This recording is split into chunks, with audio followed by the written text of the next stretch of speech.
Chapter valuation of goodwill, question number 7। ये जो मैं सम आपको करवा रहा हूँ ये इस बुक में से करवा रहा हूँ। अगर आपके बुक में आपका ओल्ड एडिशन का बुक होगा तो हो सकता है ये आपके बुक में क्वेश्चन 9 हो या और कोई अलग क्वेश्चन हो सकता है। मैं रीड कर रहा हूँ, आप क्वेश्चन फाइंड आउट कर सकते हैं। The following information given is of Vishnu limited. This company's business is to be purchased by Shiv Limited. You are required to value the goodwill on the basis of 2 years purchase of the super profit of the company. Underline कर लो, 2 years purchase of super profit of company. Now हमने जो last सम किया था उसमें balance sheet दी हुई थी। इस समय आपको बैलेंस शीट भी नहीं दी हुई है, तो सबसे पहले तो हमें बैलेंस शीट बनानी पड़ेगी। तो बैलेंस शीट के लिए इंफॉर्मेशन दी हुई है, लायबिलिटी साइड की सारी इंफॉर्मेशन दी हुई है। क्या क्या दिया हुआ है? 3000 10% preference shares of ₹100 each fully paid up. तो सबसे पहले ऊपर इक्विटी शेयर्स आते हैं, तो यहाँ पर लिखेंगे equity share capital 10,000 shares of ₹100 each, तो अमाउंट हो जाएगा 10 lakhs। इक्विटी शेयर्स के बाद लिखते हैं प्रेफरेंस शेयर्स, सो लिखेंगे preference share capital 3000 shares of ₹100 each fully paid up. So 3000 into 100 3 lakhs rupees। Then reserves and surpluses, reserves and surplus 1 lakh। current liabilities,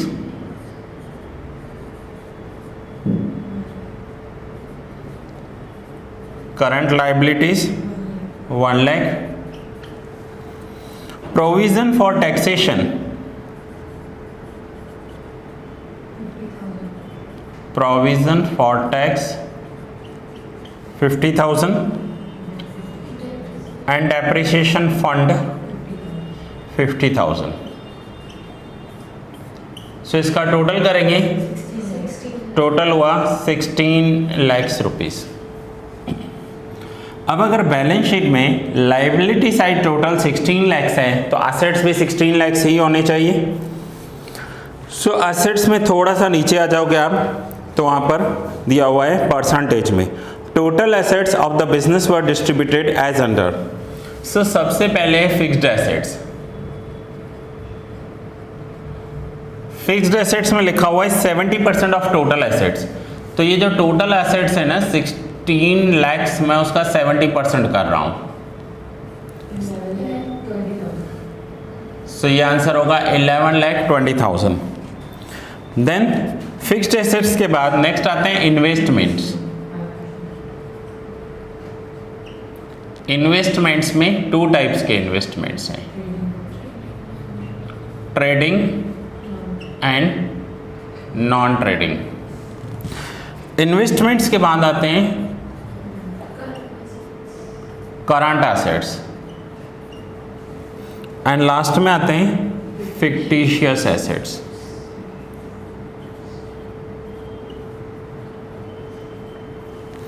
अब पहले परसेंटेज देख लेते हैं। करंट एसेट्स हैं 20%, सो 16 लाख का 20% 3,20,000।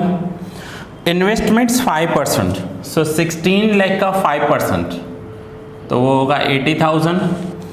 एंड फिक्टिशियस एसेट्स 5% तो वो भी हो जाएगा 80,000। अब आप टोटल करोगे तो ये भी हो गया 16 lakhs। नाउ इन्वेस्टमेंट के ब्रैकेट में लिखा हुआ है इंक्लूडिंग 50% नॉन ट्रेडिंग इन्वेस्टमेंट। सो 80,000 में से 50% ट्रेडिंग इन्वेस्टमेंट्स हैं और 50% नॉन ट्रेडिंग इन्वेस्टमेंट है। सो लास्ट लेक्चर में जब हमने सम लिया था तो हमें बैलेंस शीट दी हुई थी। इस सम में हमें बैलेंस शीट ही नहीं दी हुई है बट बैलेंस शीट की इंफॉर्मेशन दी हुई है। सो उसके अकॉर्डिंग हमने सबसे पहले बैलेंस शीट तैयार कर दी। अब बैलेंस शीट तैयार करने के बाद फर्स्ट स्टेप हमारा आता है capital employed. So capital employed में पहले फॉर्मेट मैंने आपको एक्सप्लेन किया था फर्स्ट लेक्चर में। सो कैपिटल एम्प्लॉयड के लिए हमें चाहिए असेट्स माइनस लाइबिलिटीज, तो वो हो जाएगा नेट एसेट्स। नेट एसेट्स में से माइनस करेंगे प्रेफरेंस शेयर कैपिटल, तो आंसर जो होगा वो होगा कैपिटल एम्प्लॉयड। सो अब असेट्स के लिए कुछ इंफॉर्मेशन दी हुई है।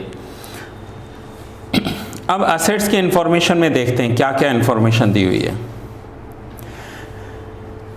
सो जहां पर फिक्टिशियस एसेट्स पूरा किया उसके नीचे देखो क्या दिया हुआ है, the market value of the fixed assets was 10% more than it's book value. Fixed assets की मार्केट वैल्यू 10% ज़्यादा है। अब स्टूडेंट्स है ना, सबसे बड़ी जो मिस्टेक करते हैं यहाँ पर करके आते हैं कि फिक्स्ड एसेट्स का मार्केट वैल्यू 10% ज़्यादा है। सो किया क्या, सीधा 11,20,000 में 10% ऐड कर दिया। हमेशा आपको फिक्स्ड एसेट्स की वैल्यू आफ्टर डेप्रिसिएशन लेनी है। सो सम में कभी कभी आपको कंफ्यूज करने के लिए आपको फिक्स्ड एसेट्स तो देंगे, डेप्रिसिएशन एसेट साइड नहीं देंगे। ये आप 11th स्टैंडर्ड में सीख कर आए हो। डेप्रिसिएशन दिखाने के दो मेथड होते हैं। एक मेथड होता है फिक्स्ड एसेट्स में से डेप्रिसिएशन माइनस करके आउटर कॉलम लिखो। दूसरा मेथड होता है कि आपको लायबिलिटी साइड डेप्रिसिएशन फंड दिया होगा। अब अगर लायबिलिटी साइड डेप्रिसिएशन फंड है उससे मैं एसेट साइड ले आऊँगा तो ये पॉजिटिव 50,000 यहाँ आकर नेगेटिव हो जाएंगे। इट मीन्स जैसे हम करते हैं कि x minus 2 x plus 2 is equals to 7। सो अब इस प्लस 2 को राइट हैंड साइड ले जाऊंगा तो x इक्वल्स टू 7 माइनस 2 लिखूंगा। तो यहाँ पर भी कुछ ऐसा ही है। ये जो बीच की लाइन है ना उसे अब इक्वल्स टू कंसीडर करो। सो अब ये depreciation fund left hand side आ गया तो असेट्स में से माइनस हो जाएगा। सो अब असेट्स की वैल्यू फिक्स्ड एसेट्स मैं शॉर्ट में लिख रहा हूँ, हम कैसे करेंगे 11,20,000 माइनस 50,000। तो पहले ये माइनस करना है हमें, तो अब इसमें वैल्यू आ जाएगी 10,70,000 और फिर इसमें प्लस करना है हमें 10%। तो ये हो जाएगा 11,77,000। 11,77,000 ये हो जाएगी फिक्स्ड एसेट्स की वैल्यू। अगर डेप्रिसिएशन फंड ना दिया हो तो फिर आप सीधा ऐड कर सकते हो उसमें। फिर से बता रहा हूँ, अगर डेप्रिसिएशन फंड नहीं दिया हुआ है तो आप सीधा ऐड कर सकते हो, लेकिन डेप्रिसिएशन फंड दिया हो तो याद से माइनस करना। इस चैप्टर की सबसे बड़ी बात है, अगर आपका स्टेप 1 रॉन्ग हो गया ना, कैपिटल एम्प्लॉयड रॉन्ग हो गया ना, आगे वाले सारे स्टेप्स रॉन्ग हो जाएंगे। क्योंकि इसके बाद स्टेप 2 में हम क्या करते हैं, एक्सपेक्टेड प्रॉफिट। फॉर्मूला क्या है, capital employed into expected rate of return. अब आपका कैपिटल एम्प्लॉयड ही रॉन्ग है तो एक्सपेक्टेड प्रॉफिट रॉन्ग हो जाएगा।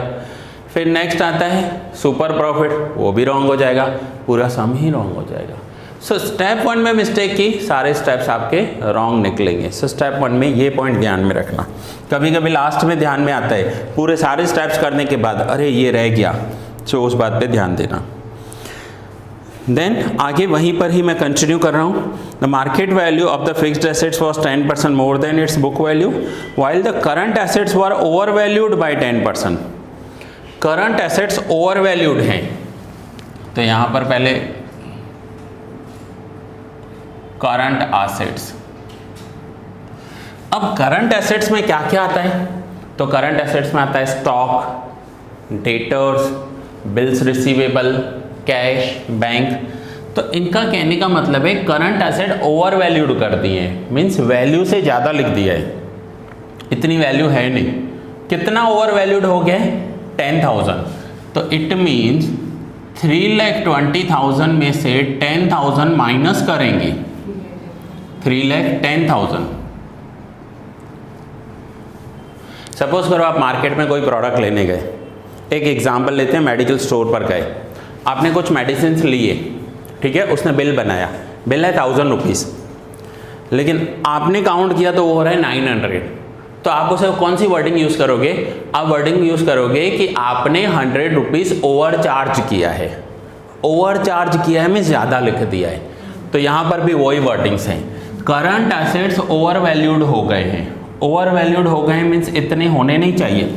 यहाँ टोटल लिखा हुआ है करंट एसेट्स का, बट हो सकता है स्टॉक की वैल्यू कम हो गई हो, डेटर्स में से बैड डेब्ट्स हुआ हो, तो अब करंट एसेट्स ओवर वैल्यूड हैं तो उसका वैल्यू हमें रिड्यूस करना है, ज़्यादा लिख दिया है।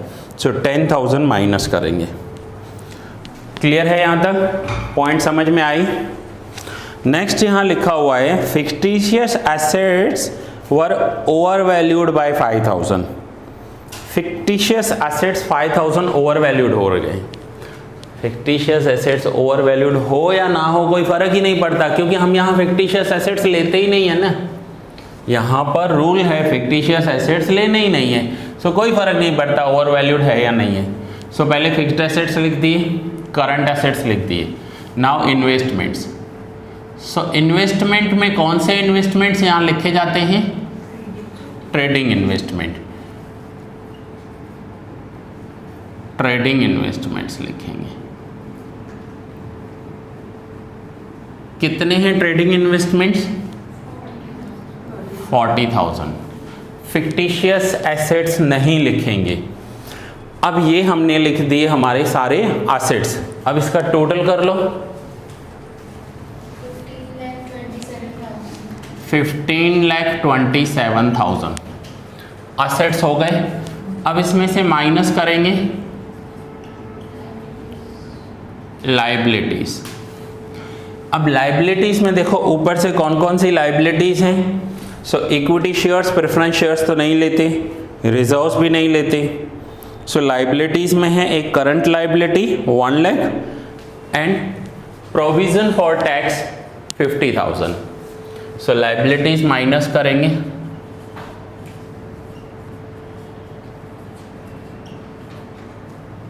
Current liabilities 1 lakh and provision for tax. Provision for tax का मतलब होता है कि गवर्नमेंट को टैक्स देना है, so that is called provision for tax.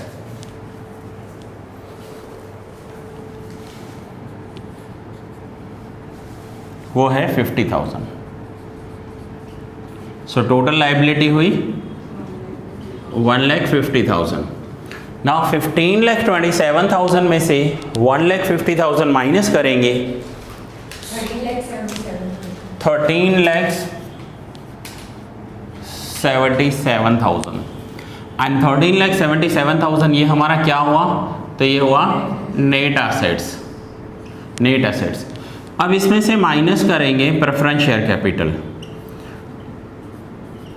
Preference share capital sum में दिया हुआ हो तो माइनस करेंगे, कुछ सम्स ऐसे होंगे प्रेफरेंस शेयर कैपिटल देंगे ही नहीं, तो नेट एसेट्स ही कैपिटल एम्प्लॉयड हो जाएगा, क्योंकि प्रेफरेंस शेयर कैपिटल उस कंडीशन में नहीं है तो जीरो लिख देंगे। इस सम में है प्रेफरेंस शेयर कैपिटल कितना है? 3 lakh. 3 lakh rupees preference share capital है। सो 10,77,000 हो जाएगा कैपिटल एम्प्लॉयड।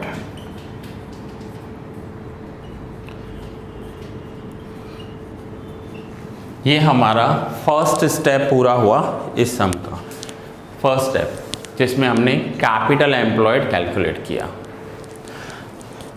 अब कैपिटल एम्प्लॉयड के बाद नेक्स्ट स्टेप क्या होता है?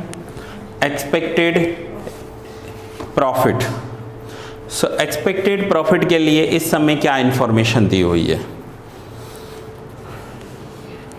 कितना है इनका एक्सपेक्टेड प्रॉफिट? सो एक बार रीड कर लेता हूँ कहाँ से, जहाँ डेप्रिसिएशन फंड दिया हुआ है ना उसके बाद वाले पॉइंट्स में सारे रीड कर लेता हूँ। The directors of Vishnu limited 2 in numbers are to be appointed on the board of directors of Shiv limited. So Vishnu limited के जो डायरेक्टर्स थे वही शिव लिमिटेड हो जाएंगे, शिव लिमिटेड के डायरेक्टर्स हो जाएंगे। The worth of their service is and will be in future 5,000 per annum. इन दोनों डायरेक्टर्स को 5,000 रुपीज़ पर एनम देना है उनकी सर्विसेज के लिए। इसे आप सैलरी समझ सकते हो, रेम्यूनरेशन समझ सकते हो। for each of the 2 directors. But no charge has been made regarding this against the profits of the Vishnu Limited.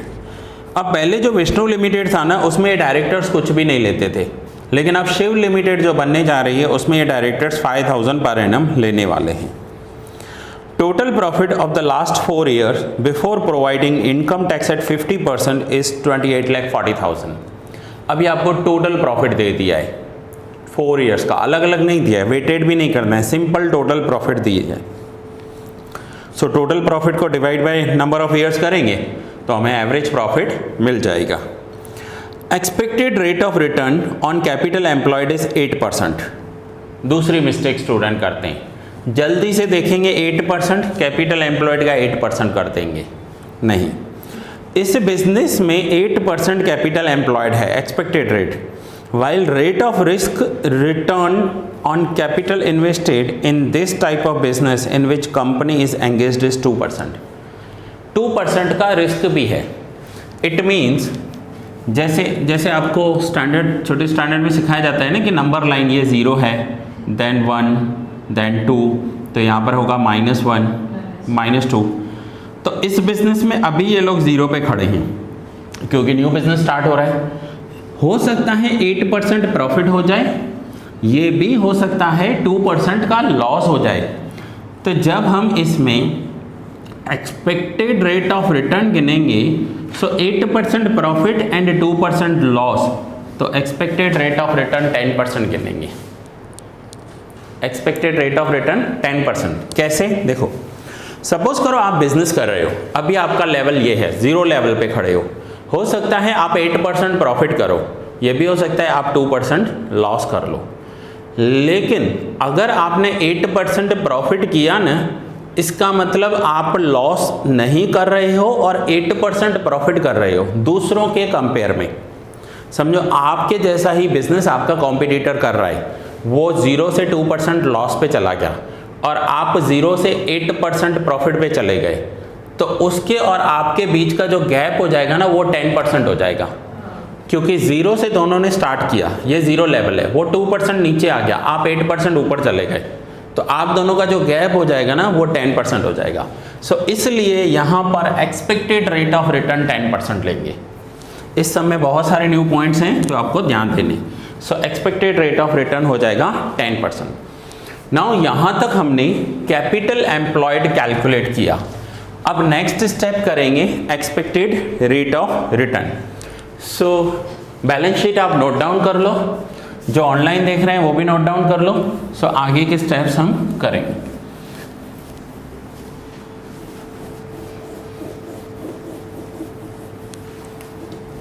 सो ये फर्स्ट स्टेप कंप्लीट हो गया हमारा. नाउ सेकंड, अब मैं यहाँ शॉर्ट में लिखूंगा एक्सपेक्टेड प्रॉफिट. आप शॉर्ट में नहीं लिखोगे, आप पूरा लिखोगे. Expected profit, expected profit is equals to capital employed into expected rate of return. मैं फिर से बताऊं, ये भी आपको कैपिटल एम्प्लॉयड पूरा लिखना है, आप ऐसे शॉर्ट वर्ड यूज मत करना. पूरा capital employed into expected rate of return. Now capital employed is 10,77,000 into expected rate of return 10%. So expected profit हो जाएगा 107700. ये हो गया इनका एक्सपेक्टेड प्रॉफिट.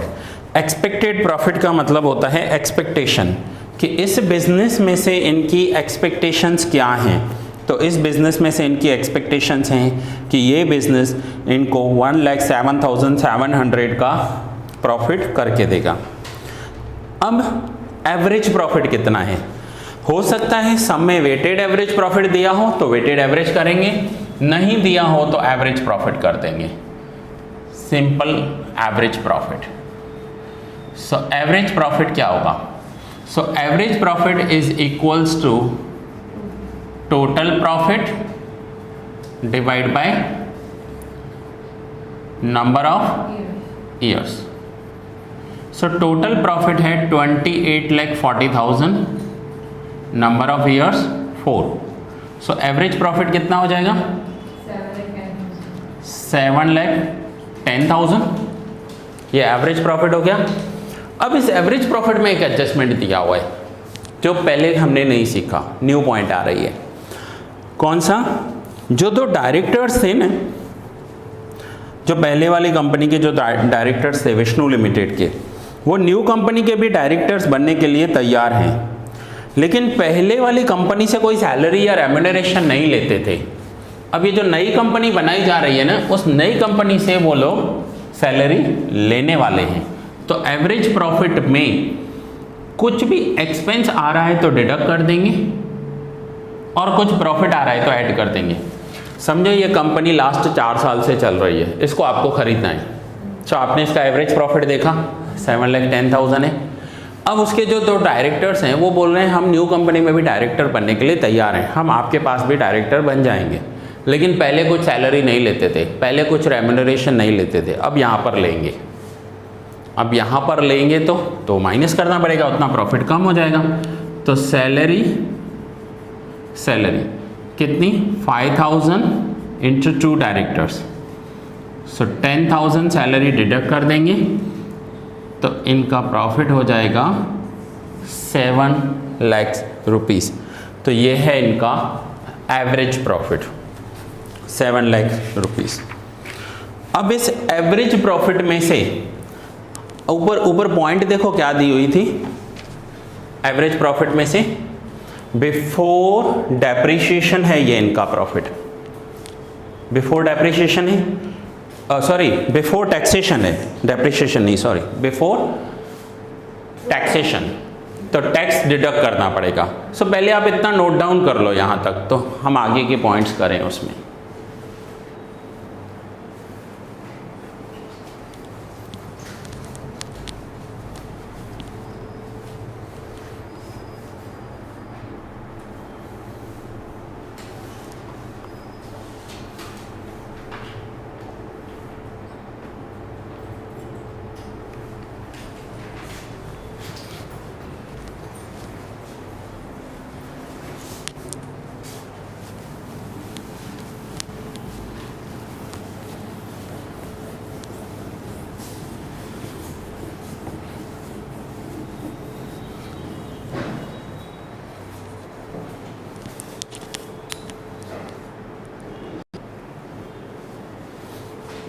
चलो नाउ आप यहाँ से कंटिन्यू करोगे, मैं आगे ले रहा हूँ। ये आंसर आया 7 लाख रुपीस। ये जो हमारा आंसर है that is 7 lakh rupees.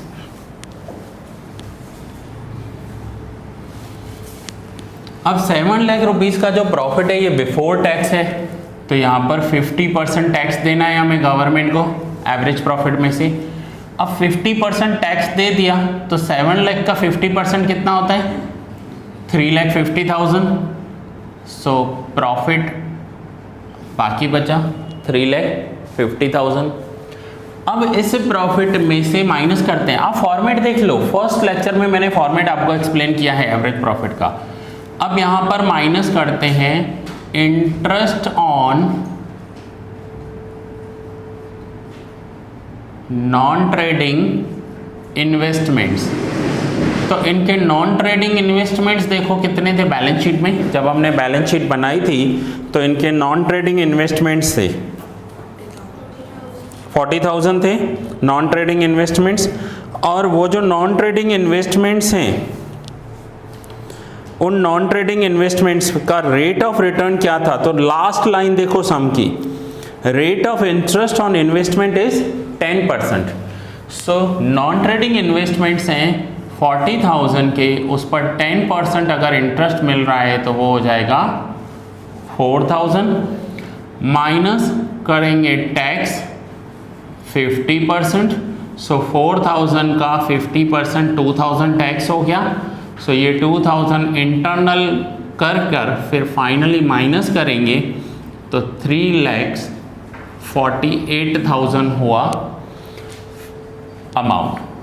So 350 minus 2 ये फॉर्मेट में है आपको, जो फर्स्ट डे मैंने फॉर्मेट एक्सप्लेन किया था ना, प्रॉफिट माइनस टैक्स, फिर इंटरनल कॉलम में interest on non trading minus tax, फिर आउटर कॉलम लिखेंगे एंड लास्ट में फॉर्मेट आपको याद होगा तो ठीक है, नहीं तो आपके सामने रखो। लास्ट में यहाँ पर माइनस करते हैं प्रेफरेंस डिविडेंड। सो प्रेफरेंस शेयर कैपिटल ऊपर देखो कितना था, आपकी बैलेंस शीट में दिया हुआ होगा इसका वैल्यू। बैलेंस शीट में प्रेफरेंस शेयर कैपिटल कितने हैं 3 लाख और उसका परसेंटेज क्या है 10%। सो प्रेफरेंस शेयर होल्डर्स को 3 लाख का 10% देना पड़ेगा। सो माइनस करेंगे 30,000।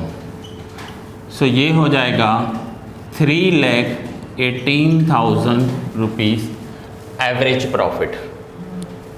3,18,000 रुपीज़ एवरेज प्रॉफिट। अब नेक्स्ट स्टेप कौन सा होता है एवरेज प्रॉफिट के बाद? Super profit. ठीक है, सो नाउ नेक्स्ट स्टेप करते हैं, step number 4। So super profit. Super profit is equals to, क्या है सुपर प्रॉफिट का formula? Average profit, weighted average हो तो वेटेड एवरेज, सिंपल हो तो simple. Average profit minus expected profit.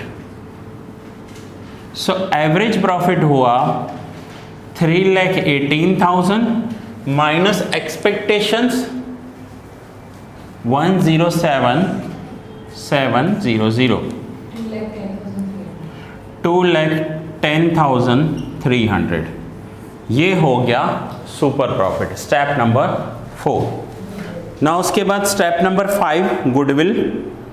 So goodwill is equals to super profit into number of years. So ऊपर मैंने आपको एक लाइन अंडरलाइन करवाई थी, 2 years purchase of super profit. ठीक है, so step number 5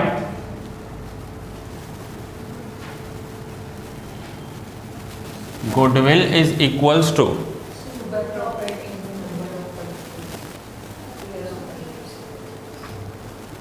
super profit.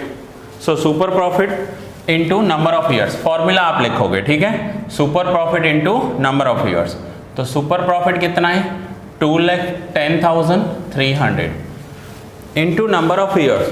So number of years कितने हैं 2। So 2,10,300 into 2 4,20,600। ये हो जाएगा गुडविल, वैल्यूएशन ऑफ गुडविल। मैंने पहले भी कहा है आपको, फिर से कह रहा हूं, अगर वैल्यूएशन ऑफ गुडविल अच्छे से किया तो ही वैल्यूएशन ऑफ शेयर समझ में आएगा, नहीं तो आपको वैल्यूएशन ऑफ शेयर चैप्टर समझ में नहीं आएगा। वैल्यूएशन ऑफ शेयर चैप्टर में इतने स्टेप्स तो करने ही हैं, उसके बाद आगे के स्टेप्स करने हैं। सो वैल्यूएशन ऑफ शेयर करने से पहले आपको ये कंफर्म करना होगा कि आपको गुडविल अच्छे से आना चाहिए। जैसे मैंने आपको बताया कि फर्स्ट स्टेप में मिस्टेक हो गई तो सारे स्टेप्स रॉन्ग हो जाएंगे। सो वैल्यूएशन ऑफ शेयर में अगर आप गुडविल ही रॉन्ग कैलकुलेट करोगे तो आपका वैल्यूएशन ऑफ शेयर तो रॉन्ग ही आने वाला है। चैप्टर में स्टेप्स एक बार याद कर लो, है इजी, बट कंसंट्रेशन के साथ करना होगा ताकि एक भी स्टेप में मिस्टेक ना हो। अगर एक में मिस्टेक हो गई तो सारे स्टेप्स रॉन्ग हो जाएंगे। ठीक है, सो नोट डाउन कर लो ये। और आज एक इलस्ट्रेशन होमवर्क में दे देता हूँ, आप एक्स्ट्रा प्रैक्टिस के लिए इलस्ट्रेशंस करोगे इसमें।